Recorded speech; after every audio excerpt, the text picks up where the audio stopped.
नमस्कार, good morning. Morning call में आप सभी का स्वागत है। मैं हूं हर्षदा सावंत। शुरुआत करते हैं आज सुबह की सुर्खियों के साथ। ग्लोबल बाजारों से सुस्त संकेत, एशिया में नरमी, डाउ फ्यूचर्स फिसला, एसजेएक्स निफ्टी एकदम फ्लैट। अमेरिकी मार्केट में कल चौथे दिन भी रही नरमी। और कच्चे तेल में लगातार चौथे सत्र तेज गिरावट। डिमांड घटने की आशंका से भाव अब $78 के नीचे फिसले। 4 दिन में करीब 11% टूटा क्रूड। ऑयल मार्केटिंग कंपनियां, पेंट और एविएशन शेयरों में रौनक संभव। और त्रिवेणी इंजीनियरिंग में आज हो सकती है बड़ी ब्लॉक डील। प्रोमोटर बेचेंगे 7% हिस्सेदारी। 280 से 285 रुपए के भाव पर हो सकता है सौदा। सीएनबीसी आवाज की एक्सक्लूसिव खबर। और धर्मज क्रॉप गार्ड के आईपीओ की आज होगी लिस्टिंग। 237 रुपए है इशू प्राइस। 35 गुना भरा था इशू। और अब से थोड़ी ही देर में शुरू होगी गुजरात और हिमाचल में वोटों की गिनती। एग्जिट पोल्स के मुताबिक गुजरात में बीजेपी की सत्ता में 7वीं बार हो सकती है वापसी, जबकि हिमाचल में कांटे की टक्कर का अनुमान।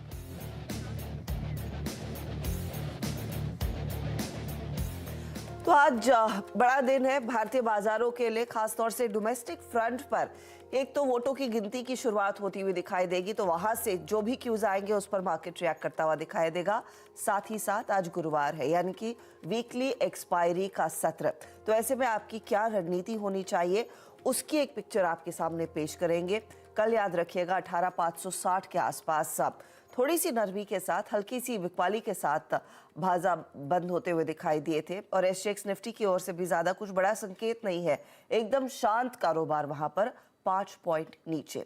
तो ग्लोबल पिक्चर कैसी उभर कर आ रही है वो पहले आपकी स्क्रीन पर रखते हैं, क्योंकि कल अमेरिकी बाजारों में शुरुआत थोड़ी सी फीकी रही और कुल मिलाकर सत्र में भी एकदम सपाट ही क्लोज देखने को मिला। तो वहां से क्या कुछ निकल कर आ रहा है, याद रखिएगा अगले हफ्ते फेडरल रिजर्व की दरअसल बैठक है और रेट हाइक आता हुआ दिखाई देगा। अब मार्केट को इस समय क्या डर है, वो एक फैक्टर है जिस पर बाजार रिएक्ट करेगा। साथ ही साथ कमोडिटी एक्शन भी आपकी स्क्रीन पर लेकर आएंगे, क्योंकि $80 के नीचे इनफैक्ट ब्रेंट लगातार ट्रेड कर रहा है। तो ये है फिलहाल आपके लिए अब तक का हाल। लेकिन क्या क्यों लिया, निकेई अभी का अपडेट है 200 पॉइंट नीचे।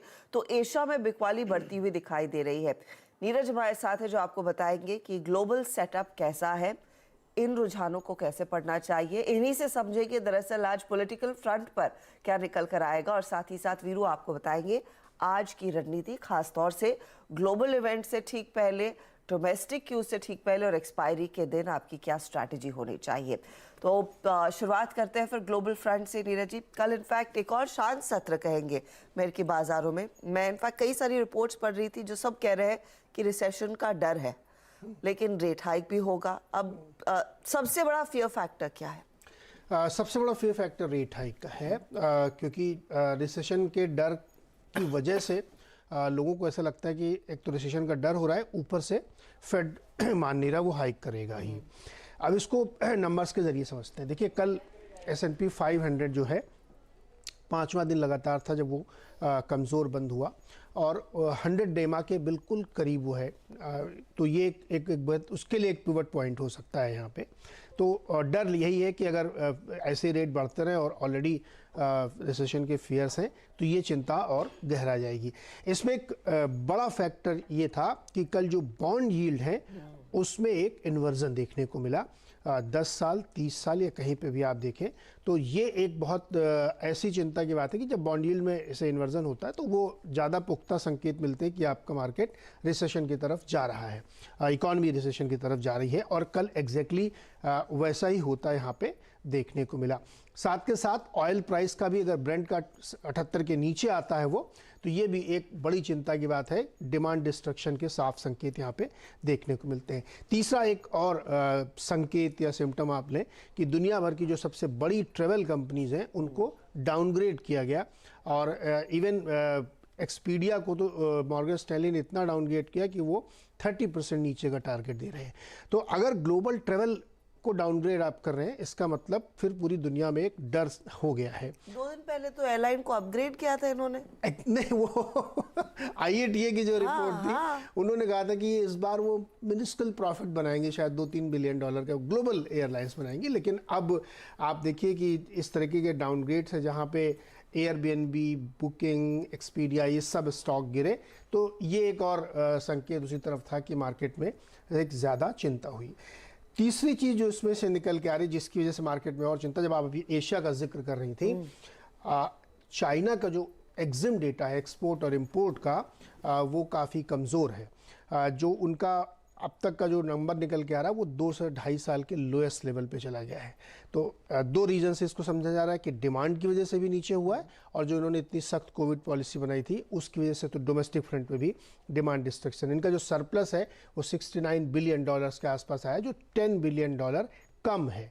तो इस तरीके के जो नंबर्स निकल के आते हैं तो लगता है कि दिक्कत है। 8.5-9% के आसपास इनका साल दर साल एक्सपोर्ट गिरा, हालांकि मंथ ऑन मंथ 0.3% के आसपास गिरा है, लेकिन इंपोर्ट में 10-11% की गिरावट मंथ ऑन मंथ है। तो ये एक और संकेत है कि दुनिया भर की इकोनॉमीज़ में बल्कि इसको मोटे तौर पे समझना तो रीसेट बटन दबा दिया गया है कि जो 19 और अब के बीच में एक एब्रेशन था, फ्रॉड था, वो रीसेट हो रहा है। तो वो नंबर सारे आपको ये इस तरफ इशारा करते हैं कि शायद ग्लोबल मार्केट में अब ये पुकार है उनकी कि ब्याज दरें बढ़ाना बंद करिए।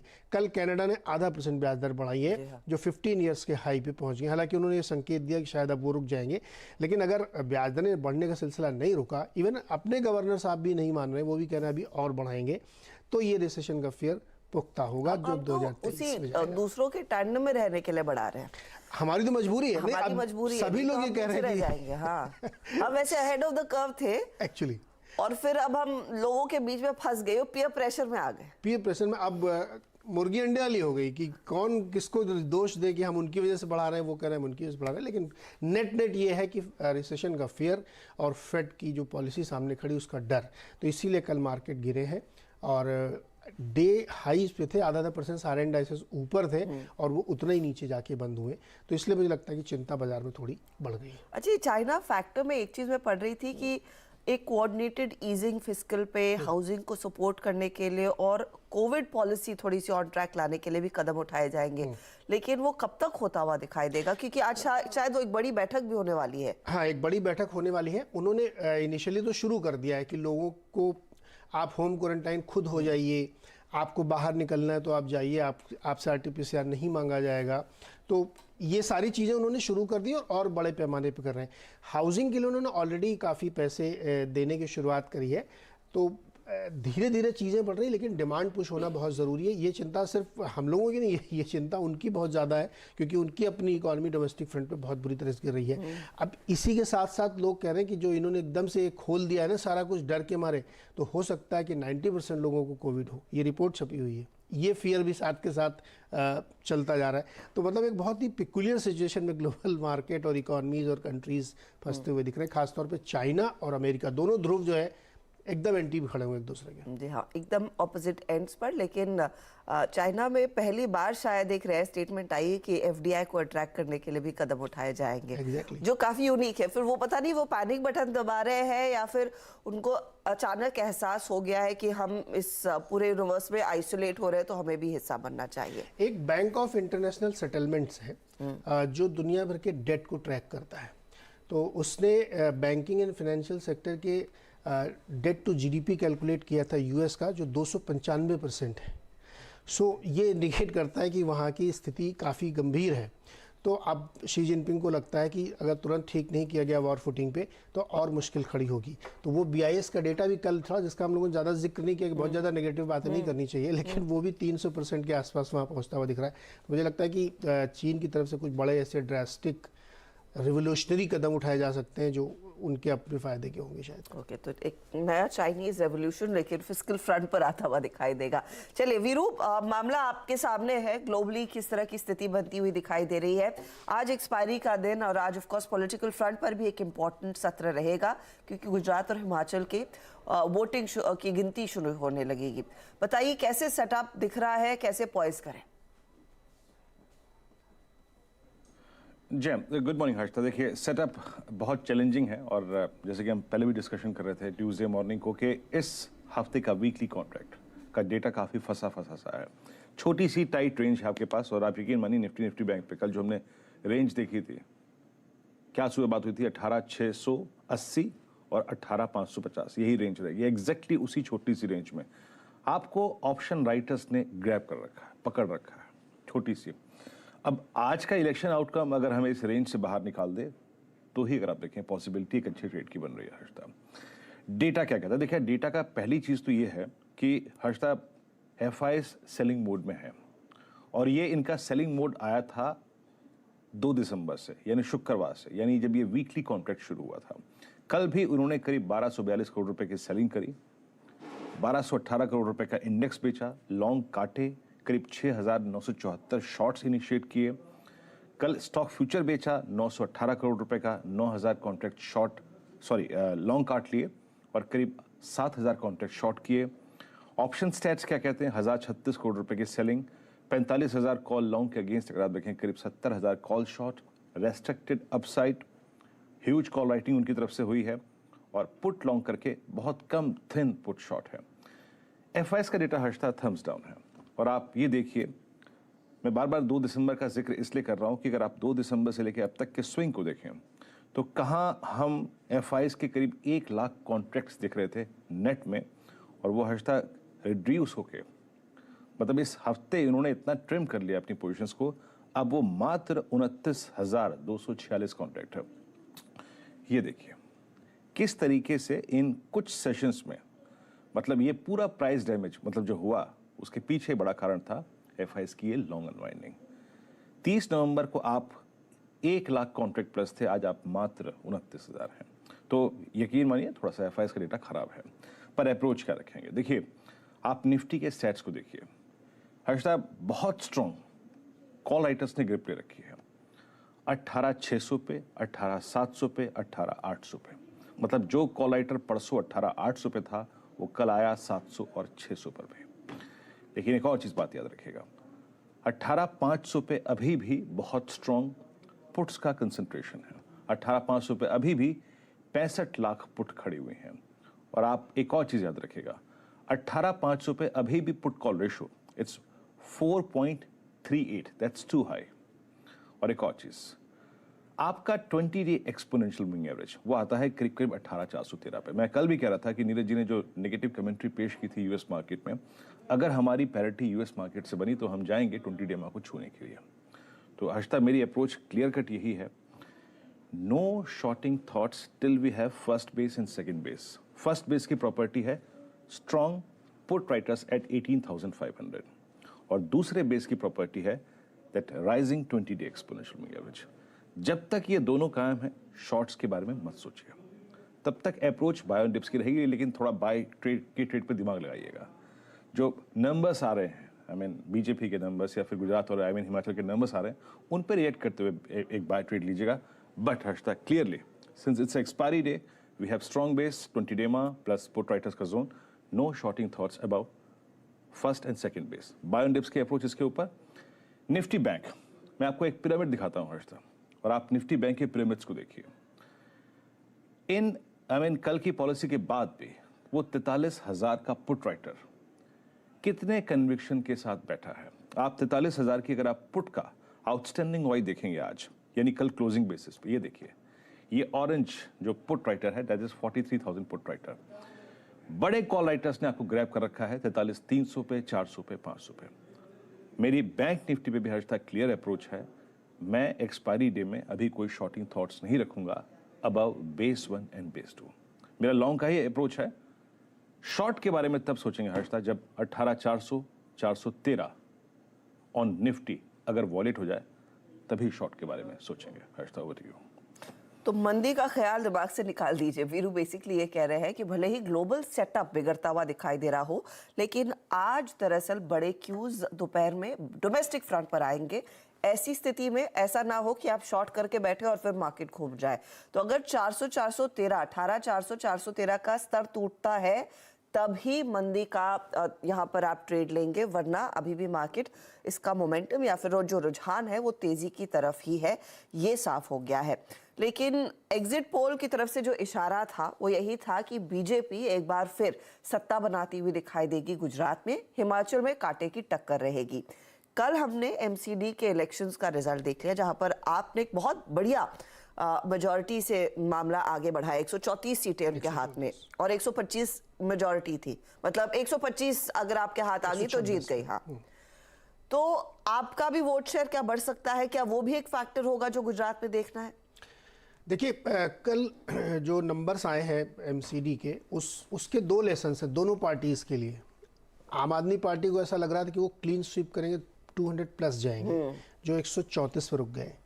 बीजेपी को ऐसा लग रहा था कि वो रिटेन कर लेंगे या बहुत नीचे जाएंगे, लेकिन वो 100 प्लस गए हैं। तो दोनों पार्टीज के लिए लेसन्स हैं वहाँ पे। गुजरात में जो एग्जिट पोल दिखा रहा है, कल एग्जिट पोल गलत हुए हैं कई सारे। अगर एग्जिट पोल आज के जो बता रहे हैं कि 150 प्लस जा सकता है बीजेपी, या जो उनका बेंचमार्क है 90 to 93 उसके ऊपर जाएगा, तो ये डिपेंड करेगा कि कितनी सीट से ज़्यादा कितने परसेंटेज पे आप जीत रहे हैं। तो अगर लैंडस्लाइड विक्ट्री है बीजेपी की और आम आदमी पार्टी, एक्चुअली नंबर 2 की लड़ाई है वहाँ पे, कि कांग्रेस का वहाँ पे क्या होता है और आम आदमी पार्टी क्या होता है। अगर आम आददमी पार्टी थोड़ा बढ़ के वहाँ 5-10 सीटें ले आती है तो उसका इंटरप्रिटेशन दूसरा हो जाएगा फिर। लेकिन अगर वो एकदम डेसिमेट हो जाती है 4-5 सीटों पे 4-5% वोट परसेंटेज, तो फिर दूसरा होगा। हिमाचल प्रदेश में 50-50 है, आइदर साइड जा सकता है, कुछ भी कहा नहीं जा सकता पक्के तौर पे कि कौन जीतेगा। लेकिन अगर 6 पोल हम लोगों ने देखे हैं, उसमें 4 पोल बीजेपी को बता रहे हैं, एक 50-50 और एक कह रहा है कि कांग्रेस जीत जाएगी। तो अगर जो भी रिजल्ट आएगा वहाँ पे वो डिस्काउंट करना पड़ेगा आपको। लेकिन चूंकि मार्केट अगर दोनों जगह जीत गई बीजेपी मान लिया, तो ये जो दुनिया भर के ग्लोबल क्यूज की हम लोग बात करें सब भूल जाएंगे थोड़ी देर के लिए। फिर एक बड़ी रैली आपको दिखेगी, जैसा वीरू कह रहे हैं कि आप अभी शॉर्ट मत करिए बिना रिजल्ट देखे, तो उसको ज़्यादा आप ध्यान पे रखिए। और कई बार ऐसा होता है कि आपको सरप्राइजिंग रिजल्ट्स देखने को मिलते हैं। तो फिंगर्स क्रॉस्ड है, आपको कम से कम 12 बजे तक आपको ये पता नहीं चलेगा कि मार्केट इन डिस्काउंट कैसे ले रहा है, क्योंकि रिजल्ट में आजकल 2-3 घंटे लग जाते हैं क्लियर ट्रेंड आने में। तो वैसा ही कल होगा। तो एग्जिट पोल आज के लिए मुख्यतः मार्केट के मेन ड्राइवर्स होंगे रादर देन की ग्लोबल। जब ये रिजल्ट कंफर्म हो जाएंगे 12-1 बजे तक कि हाँ दोनों जगह कौन जीता, तब फिर ग्लोबल प्ले आपके सामने आता हो, देखिए तब आप डाउ फीचर्स देखना शुरू करेंगे। ओके तो 12 बजे के बाद देखिए वो बड़ा पिक्चर सामने निकल कर आता हुआ दिखाई देगा। ये इंपॉर्टेंट चीजें थी, इसी पर हमने इस पर ज्यादा समय बिताया। तो एक काम करते हैं, एक ब्रेक लेते हैं, ब्रेक के बाद तुरंत आएंगे तो आपको बताएंगे कि स्टॉक्स पर आज एक्शन देखने को मिलेगा। कुछ खबरें हैं जिस पर मार्केट रिएक्ट जरूर करेगा, ब्लॉक डील भी होनी है, कुछ और डेवलपमेंट्स भी आए हैं, उसके जिक्र आगे। तो आप देख रहे हैं मॉर्निंग कॉल और अब कुछ स्टॉक्स की बात करते हैं जो आज खबरों में रहेंगे। शुरुआत होगी त्रिवेणी इंजीनियरिंग के साथ, जहां पर आज एक बड़ी ब्लॉक डील होने वाली है। 7% हिस्सा दरअसल प्रोमोटर्स बेचते हुए दिखाई देंगे, ध्रुव साहनी अपना हिस्सा बेचते हुए दिखाई देंगे। तो 280 से 285 के बीच दरअसल ये सौदा होने के आसार है। 500 करोड़ की ये डील संभावित है, तो इस पर नजरें रहेंगी। एम्बिट कैपिटल डील का ब्रोकर है। इसके अलावा लुमैक्स इंडस्ट्रीज ने इनफैक्ट एक पुणे के पास चाकड़ इलाका है, वहां पर एक नया प्रोजेक्ट कंपनी लगाने वाली है। पहले फेज में करीब 175 करोड़ तक के निवेश की बात कही गई है। एडवांस लाइटिंग सॉल्यूशंस के लिए दरअसल ओईएम से जो ऑर्डर आ रहे हैं वो इसी प्लांट से कंपनी सप्लाई करती हुई दिखाई देगी। और कंपनी ने कहा है कि इस नई यूनिट का टर्नओवर 600 करोड़ के आसपास रहेगा और FY24 के सेकेंड क्वार्टर से दरअसल इस प्लांट का कामकाज शुरू होगा। तो अभी इन्वेस्टमेंट प्लान और आइडेंटिफाई कर लिया है कि प्लांट कहाँ खड़ा करना है। तो ये फिलहाल लुमैक्स इंडस्ट्रीज के लिए एक अपडेट है। मेट्रो ब्रांड्स भी रेडार पर रखे। मेट्रो ब्रांड ने दरअसल एक क्रेवाटेक्स ब्रांड का अधिग्रहण किया है। क्रेवाटेक्स क्या करती है? ये फुटवेयर, अपैरल और एक्सेसरीज की मार्केटिंग और डिस्ट्रीब्यूशन में काम करती है। और लार्जली 2 बड़े ब्रांड्स हैं, एक तो फीला और दूसरा प्रोलाइन। इसकी मार्केटिंग और डिस्ट्रीब्यूशन का जिम्मा दरअसल क्रेवाटेक्स के हाथ में है, जो मेट्रो ब्रांड्स भी संभालती है। और आयशा मोटर्स भी रेडार पर रखी, क्योंकि ब्राजील में दरअसल इन्होंने एक असेंबली यूनिट शुरू की है और वहां से भी सप्लाई उन मार्केट्स में साउथ अमेरिका में करते हुए दिखाई देंगे। तो ये कुछ स्टॉक्स है, लेकिन सबसे बड़ी ट्रेड रहेगी आज, वो कच्चे तेल से रिलेटेड रहेगी। कच्चे तेल में याद रखिएगा $78 के आसपास ब्रेंट कारोबार करता हुआ दिखाई दिया है। हमारे साथ अब एसएमसी सिक्योरिटीज की वंदना भारती जुड़ गई हैं ये बताने के लिए कि यहाँ पर आज क्या ट्रेड लेना है। वंदना मैम, गुड मॉर्निंग। बताइए, कच्चा तेल इतना टूट रहा है तो आपकी क्या सलाह है, क्या ट्रेड लेंगे? जी वेरी गुड मॉर्निंग। ओवरऑल तो यहाँ पे जो सेंटिमेंट्स है वो वीकर साइड ही रहेगा, लेकिन एक पुल बैक आज हो सकता है कि हम आता हुआ देखें। कल भी इसने कोशिश करी थी कि एक अपसाइड देखने की। मेरे ख्याल से यहाँ पे 6100 6125 आता है तो एक बार बाइंग करनी चाहिए। ऊपर काफी एक कह सकते हैं कि मेडियोकर अपसाइड मूव आना चाहिए। 6300 का स्टॉप लॉस यहाँ पे प्लेस करना होगा 6075 का यहाँ पे, और 6050 का इनफैक्ट हम कर सकते हैं। ओवरऑल जो सेंटिमेंट्स है थोड़ा सा यहाँ पे वीकर साइड रहेगा, और आने वाले शॉर्ट टू मिड टर्म में हो सकता है कि 6000 का स्तर जो है वो टूटता हुआ देखे। लेकिन फॉर द टाइमिंग 6000 एक बहुत स्ट्रॉन्ग सपोर्ट की तरह यहाँ पे प्ले कर रहा है। तो जब तक यहाँ पे 6000 से नीचे की क्लोजिंग नहीं होती है, हम बहुत ज्यादा बेयरिश नहीं हो पाएंगे, क्योंकि ऑलरेडी यहाँ पे मूव आई है डाउन साइड। अपसाइड वो भी यहाँ पे कैप्ड है 6300 के लिए, और मेरे ख्याल से आने वाला जो डेटा रहेगा वो अगर वीकर आता है तो ही जाके हम यहाँ पे फर्दर 200-300 रुपए का यहाँ पे फॉल देख सकते। तो ओवरऑल एक रेंज में रहेगा, और आज के दिन जो बायस रहेगा वो थोड़ा सा अपसाइड का हो सकता है। थोड़े से बाउंस बैक की उम्मीद है। 6300 के लिए शायद एमसीएक्स क्रूड खरीदने की सलाह, 6150 के आसपास वो पोजीशन ले सकते हैं। चलिए, शुक्रिया वंदना जी इस अपडेट के लिए। एसजीएक्स निफ्टी आपकी स्क्रीन पर लेकर आएंगे एक बार फिर। बहुत ही शांत ट्रेड देखने को मिल रहा है, 13 पॉइंट ही नीचे इस समय 18660 के आसपास एसजीएक्स निफ्टी अपनी पारी की शुरुआत करेगा, ये संकेत है। इसी मोड पर हम भी लेंगे एक ब्रेक, लेकिन ब्रेक के बाद सीधा सौदा आपके लिए लेकर आएंगे। 10 स्टॉक्स आइडेंटिफाई हो चुके हैं। नीरज और यतिन के बीच है आज का मुकाबला। बने रहिए सीएनबीसी आवाज के साथ।